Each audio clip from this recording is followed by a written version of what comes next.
Kijinzu fanyende samandera Boko Haram Kanuri Boko Haram.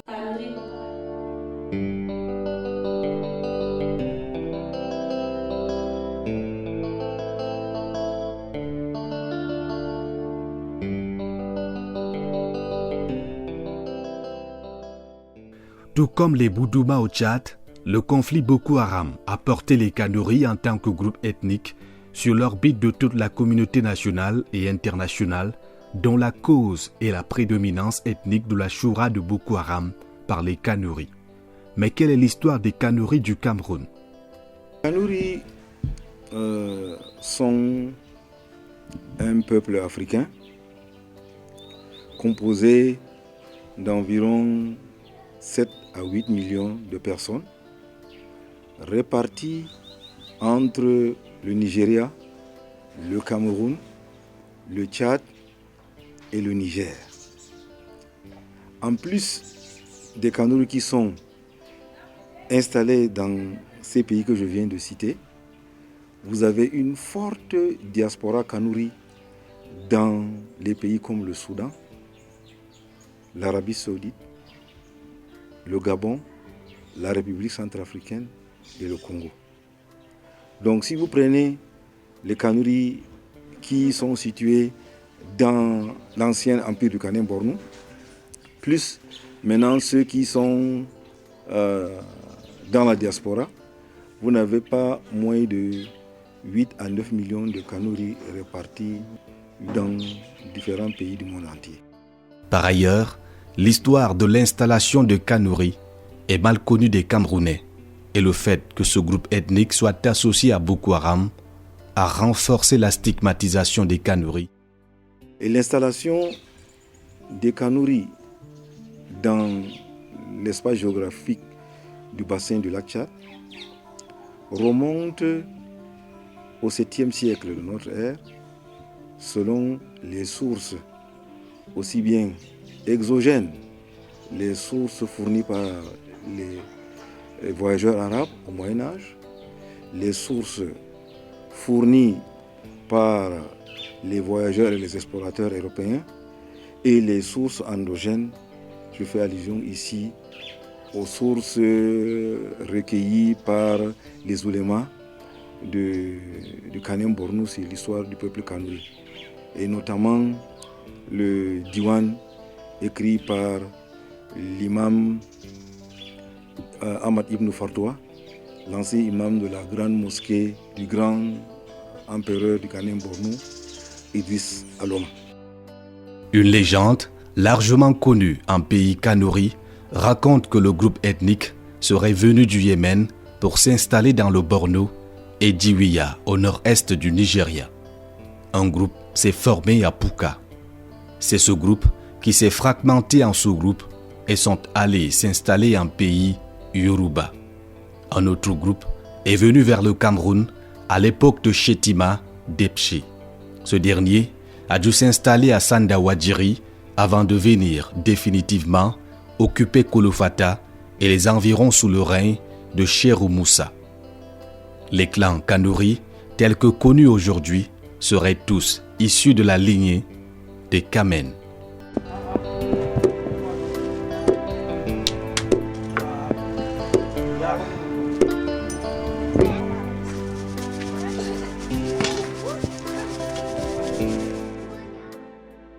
Avant la crise de Boko Haram, à Amchide, le Kanuri vivait en paix. Le Kanuri, donc, à Amchide aussi, il y a beaucoup d'ethnies. On peut prendre notamment les Hausa, le Margui, les Arabes Shoa, le Pell même.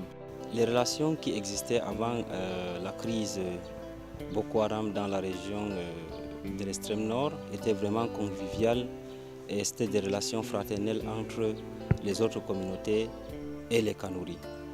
Quand la crise a éclaté en 2013, 2014, 2015, on a commencé immédiatement à douater les Kanuri. Pourquoi? Parce que, comme vous le savez, le mouvement Boko Haram est né dans l'état du Borno, dans la ville de Maïdougouri précisément, où une forte colonie Kanuri y réside.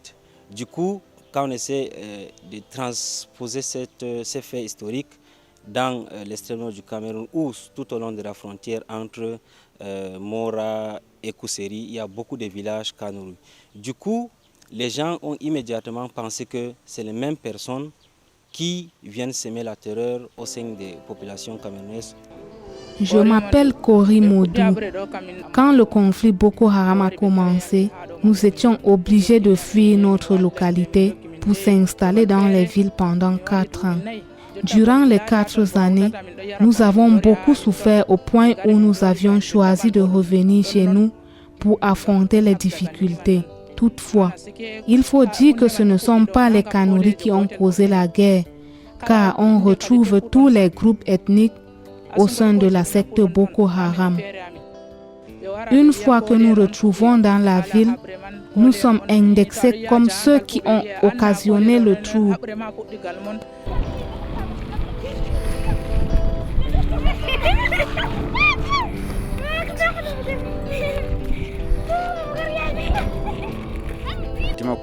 Je m'appelle Kourbé et cela fait 5 ans que nous avions été chassés d'Amchidé.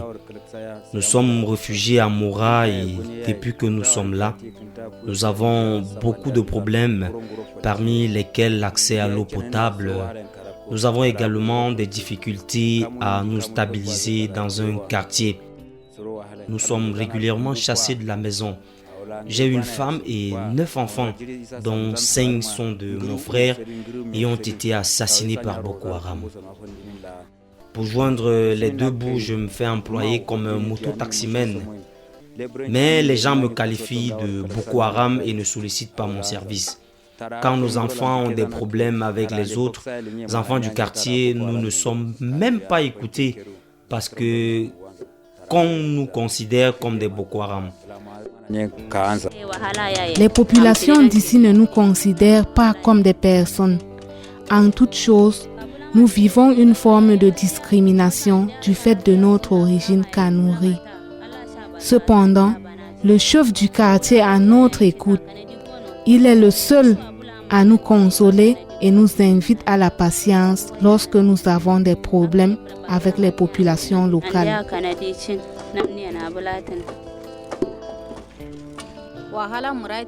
Depuis que nous sommes arrivés à Mora, on souffre. Même pour avoir de l'eau, il faut que nos enfants bagarrent. Parce que les populations locales arrachent nos bidons et disent que ce sont les leurs. Je m'appelle Ali et mon père s'appelait Meina. Ma mère, elle, on l'appelait Kaltoum. J'ai aujourd'hui 74 ans. Mes grands-parents sont tous nés à Kolfatagidi. Nous ne connaissons pas le Nigeria voisin car nous sommes tous nés ici et mes parents sont tous décédés en terre camerounaise. Quand on parle de Boko Haram aujourd'hui, nous ne connaissons rien de tout cela. Les gens ont tendance à penser que les Boko Haram, c'est une affaire des Kanuri. C'est pourtant faux. On retrouve plusieurs groupes ethniques dans Boko Haram. On y retrouve les Gamargou, les Kanuri, les Kirdi, les Arabes Choua, les Peuls, tous ces gens-là. Au départ, les forces de sécurité qui sont arrivées ici pensaient que les Boko Haram sont des Kanuri d'ici. Pourtant, c'est une situation qui est venue nous trouver. Lorsque ces forces de sécurité ont compris que ce n'était pas ce qu'ils pensaient, nous avons commencé à travailler avec elles pour combattre les Boko Haram.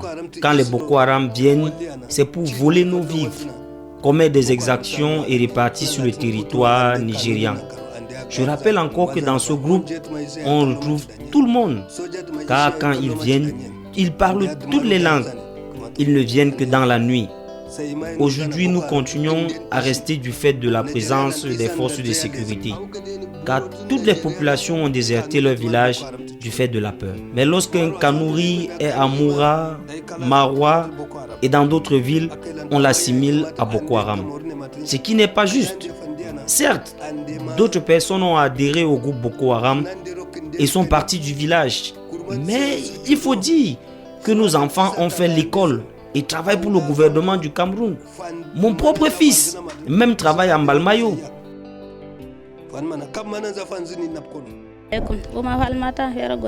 Je m'appelle Falmata, je suis la fille de Goni Ali. Je suis d'Amchide et j'ai fui la localité à cause des exactions de Boko Haram. Depuis que nous sommes arrivés à Marwa, personne ne veut de nous et nous on nous appelle partout au quartier Boko Haram. Quand nous sommes arrivés ici, on n'avait rien du tout, même pas les marmites pour faire à manger. Nous avons fait le tour de Marwa parce que partout on découvre que nous sommes Kanuri. L'expulsion de la maison s'ensuivait. Nous avons fait Doualare, Doursungo et Lukeo. Comme ça n'allait pas, nous avons progressé vers Garwa. Au quartier Bibemire, c'était le même traitement. Puis nous sommes allés à Pumpumre. Ensuite, nous sommes allés au quartier qui se situe derrière le RDPC et nous avons reçu le même traitement. Finalement, nous étions obligés de revenir à Marwa. Depuis que nous sommes revenus, c'est la même chose. Boko Haram, Kaka. Mais nous espérons que Dieu rétablira tout ceci un jour.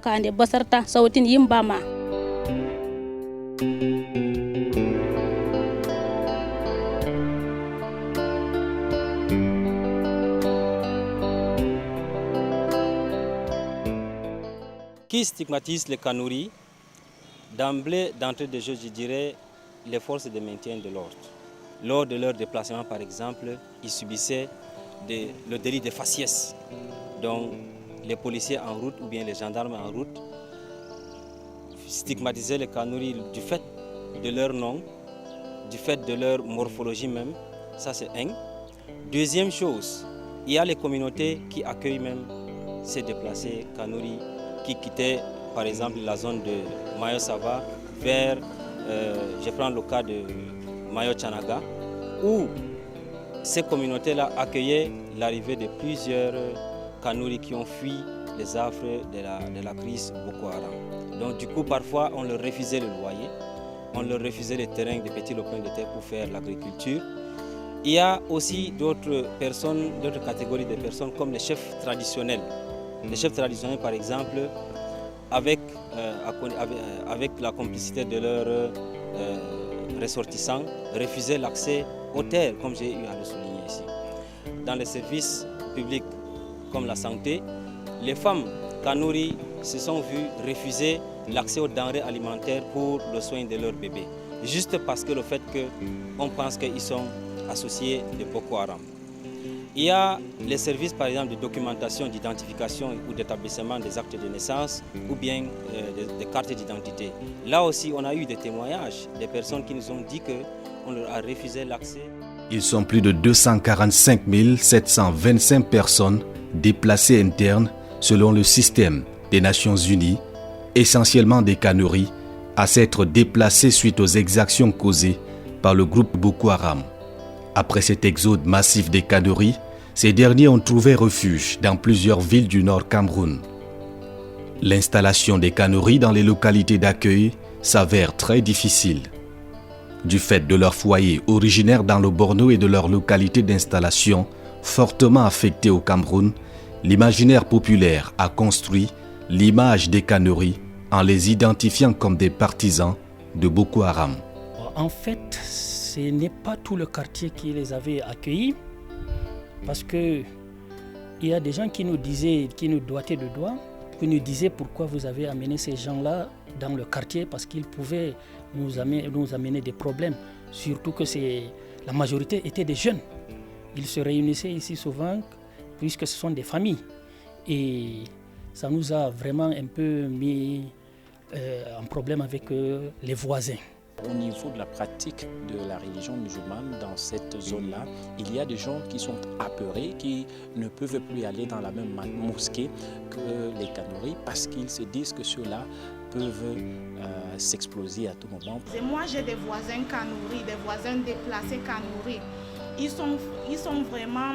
Ils ont eu du mal à s'adapter dans le quartier parce qu'ils étaient réticents, ils avaient peur pour ne pas que les gens disent que, donc comme ce sont les déplacés, la population, donc les autres voisins qui ne savent pas que les déplacés sont les victimes de cette insécurité, disent que non, ce sont les terroristes.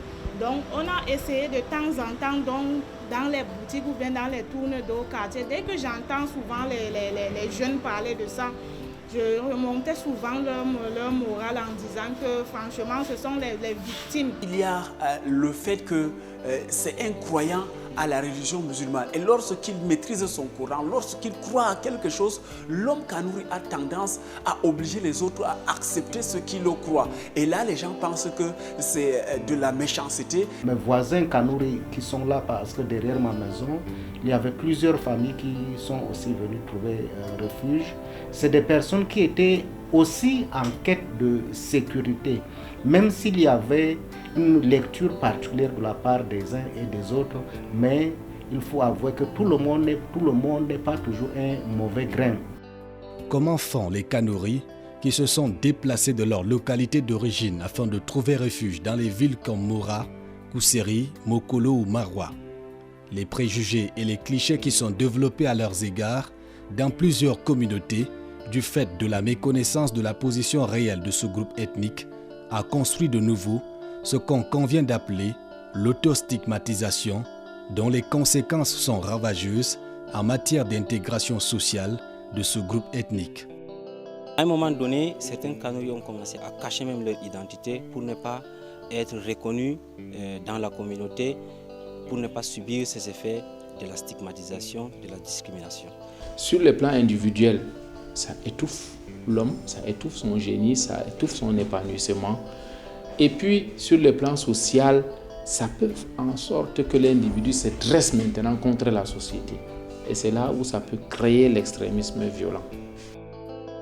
Face à toutes ces difficultés, quelles sont les actions entreprises par la communauté Kanouri du Cameroun d'une part et les autorités gouvernementales d'autre part pour combattre les stigmatisations et ses conséquences néfastes? Quand la crise a éclaté, il était difficile, vous convenez avec moi qu'il était difficile pour les Kanouris de s'exprimer. Parce que c'est quelque chose que personne ne s'est préparé par rapport à ça, y compris les Kanouris eux-mêmes. C'est une crise qui est venue, un jour, et les a trouvés sur leur sol. Ce qui concerne les déplacés internes, notamment les victimes de la secte Boko Haram, nous avons été sollicités ou bien instruits par la haute hiérarchie de prendre toutes les mesures pour faciliter leur insertion au niveau local. Concernant Marwa 2e, on les retrouve notamment dans la zone de Douala et Florina.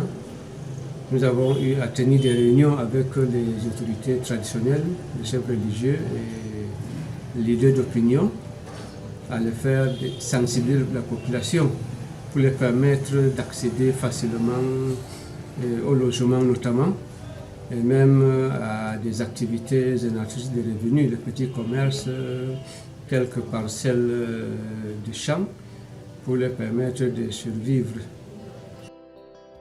En dehors de quelques actions menées par les autorités, le projet Voix de paix, une initiative qui vise à renforcer la résilience des communautés contre l'extrémisme violent dans le bassin du lac Tchad et le Sahel, a apporté quelques solutions. Equal Access est arrivé avec son projet Voix de paix. ACAC, qui est une association culturelle Kanouri du Cameroun, a donc saisi cette opportunité et a donc posé donc les premiers actes de défense, les premiers actes de réflexion par rapport à toutes ces questions de stigmatisation. Donc, en mars 2019, ici à Marwa, a eu lieu donc une première réunion qui a mobilisé tous les Kanouris de la région. Les discussions ont commencé donc sur toutes ces questions de discrimination.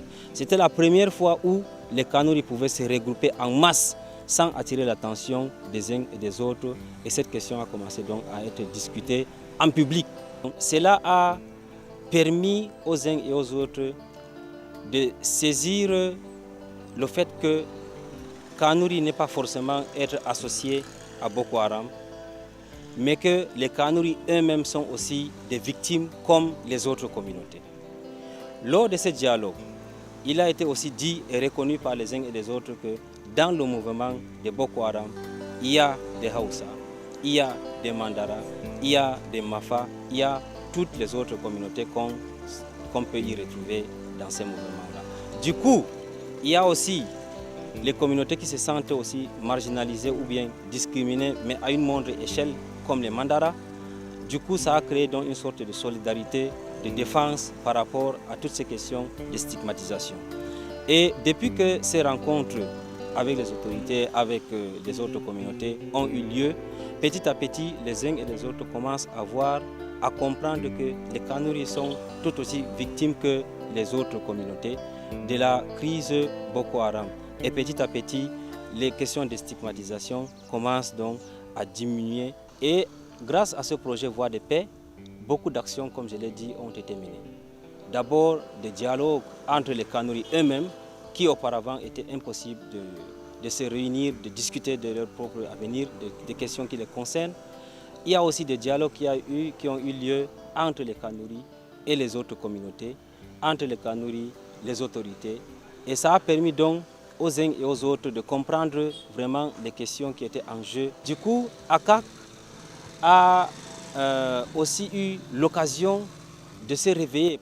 Les Kanouris, à travers donc leur association ACAC, ont pris donc l'engagement, ont pris donc la détermination de lutter contre toutes ces questions de discrimination. Ça, c'est vraiment les résultats qu'on peut dire par rapport. Pour le moment, les autorités et beaucoup d'autres personnes ont compris quand même la nécessité de considérer les Kanouris comme les autres communautés du Cameroun. Pour moi, nous avons pris part à une rencontre organisée par Voix de paix et Equal Access. C'est un geste salutaire et un geste qui nous a permis nous-mêmes d'apporter un message pour dire aux populations qui étaient encore dubitatives de cette ethnie, de les accepter. Et c'est pourquoi nous avons toujours pris part à ces rencontres pour essayer de mesurer, et nous nous sommes rassurés de ce que les choses vont plutôt dans le bon sens. Ce projet Voix de paix a accompagné l'association ACAC à organiser 20 dialogues et les actions de plaidoyer à travers le Cameroun, réunissant 1530 Kanouris, un plaidoyer qui donnera naissance à la déclaration de Maroua, une déclaration historique appelant aux autorités, aux forces de sécurité et à tous les Camerounais à mettre fin à la stigmatisation des Kanouris et d'autres communautés. Toute Kanouri n'est pas Boko Haram. S'ils cherchent à se réfugier dans des localités, c'est pour avoir la paix. Et ces personnes, là où ils viennent en asile, doivent les accepter, les aimer pour pouvoir vivre en parfaite harmonie. C'est vraiment à tort qu'on assimile les Kanouris à la secte terroriste Boko Haram. Je comprends quand même la préoccupation, la position des uns et des autres. Tout simplement pourquoi? Parce que le mouvement est né dans l'état du Borno, qui est à prédominance Kanouri à plus de 80%. Donc moi je ne suis même pas sûr que le fondateur de ce mouvement-là, il est Kanouri. J'entends seulement son nom, c'est un certain Youssouf. Mais je ne sais pas s'il est Kanouri, parce que l'état du Borno, comme tous les autres états du Nigeria, sont des états cosmopolites, où vous trouvez beaucoup de composantes ethniques. Il n'y a pas que seulement les Kanouris, il y a les Hausa, il y a les Mandara, il y a les Gamergou, il y a les Margui, les Peuls. Tout ce monde-là se trouve dans l'état du Borno. Kolofata, Ashigashia, Amchide ou Kerawa, toutes ces villes frontalières ont été presque désertées. Entre 2014 et 2019, Boko Haram a régulièrement mené des incursions meurtrières dans ces localités. Grâce à la réponse militaire du corps d'élite de l'armée camerounaise et l'appui constant de la force mixte multinationale des pays du bassin du lac Tchad, les populations qui ont choisi de résister à Boko Haram développent plusieurs formes de résilience pour continuer de survivre. Mais je pense que pour rétablir la confiance, je pense qu'il y a des efforts à faire à deux niveaux. D'abord au niveau des Kanouris, c'est de montrer effectivement qu'en tant que peuple, ils ne sont pas solidaires avec ce mouvement terroriste. Donc il faut absolument qu'ils sortent pour effectivement dire que non. C'est une secte qui n'a rien à faire avec la communauté Kanouri en tant que telle. Ça, c'est la première des choses. Ensuite, deuxième chose, toujours de la part des Kanouris, c'est de collaborer avec, je pense, les autorités pour dénoncer toute forme de langage d'un extrémisme violent. Encore appelés Sirata, Kolé ou Bornois, sont un groupe ethnique avec des caractéristiques distinctes. Sur le plan anthropologique, on peut facilement les reconnaître par des scarifications sur les visages. Les femmes et filles Kanouris ont une forme particulière de coiffure pouvant les distinguer dans un groupe hétérogène. Les traits culturels Kanouris sont dominés chez les hommes par des activités comme la production des chéchias et du costume traditionnel fait à la main.